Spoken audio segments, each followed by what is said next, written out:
This is Mark Kris again, continuing our discussion of the many phases of progression. So what's the most important consideration? And more than anything else, it's symptoms.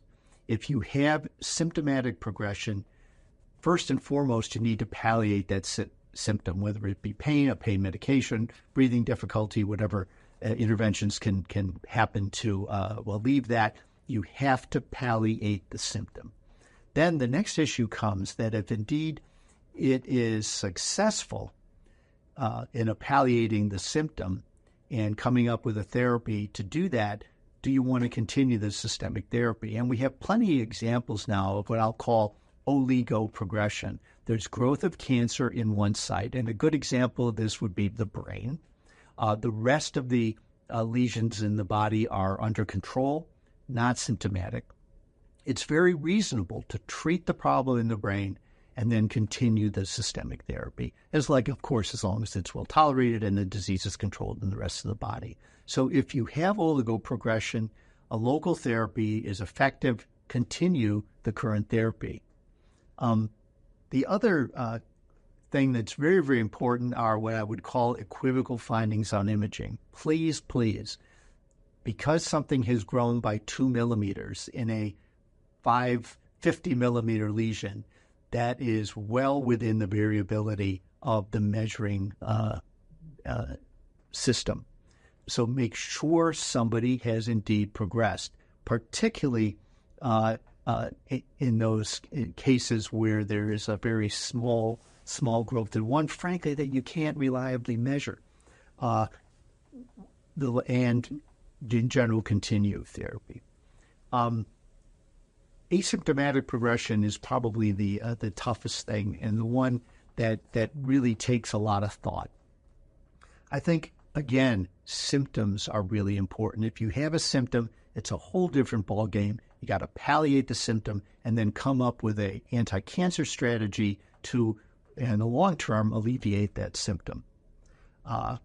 Also, the side effects of the treatment people are on are super critical.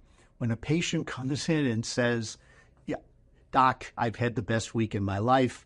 I've had a life that's just like it was before cancer was diagnosed.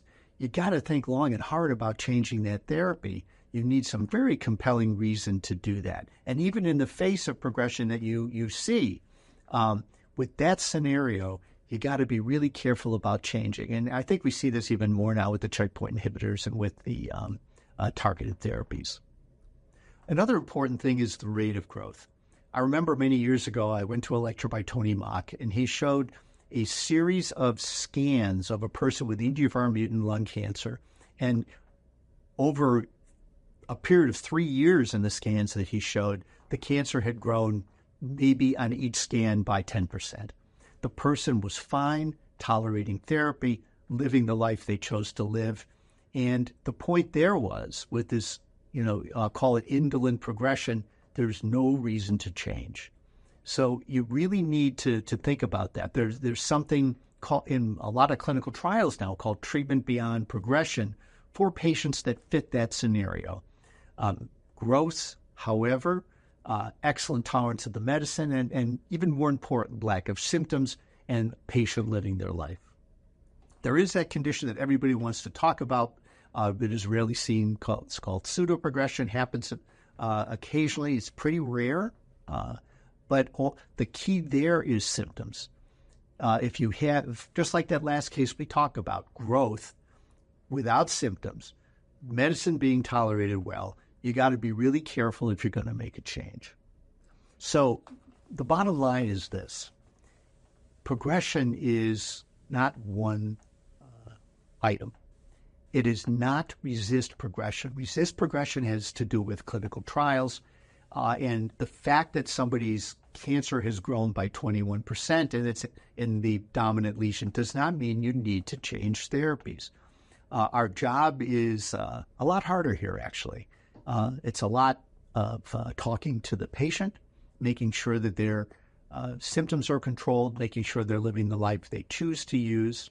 It's the oncologist to assess adverse effects, whether there are dangerous adverse effects, whether there are adverse effects that are going to ultimately impede their quality of life. We'll pick like neuropathy, hearing loss, things like that. Those are good reasons to stop, even if there's slight progression. And it requires a lot of thought. The good news is a lot of times you don't have to change systemic therapy. Either you just continue it and carefully follow the patient, or you palliate a single dominant lesion or a single symptomatic lesion effectively, and then we continue systemic therapy. The thought as I leave today would be, please resist when it comes to making decisions for clinical care of patients. You must follow it, of course, in clinical trials, and sadly, you have to be very rigorous in that. However, when it comes to a patient, there's a lot more to this decision than the RECIST criteria, which was never, ever created for clinical care.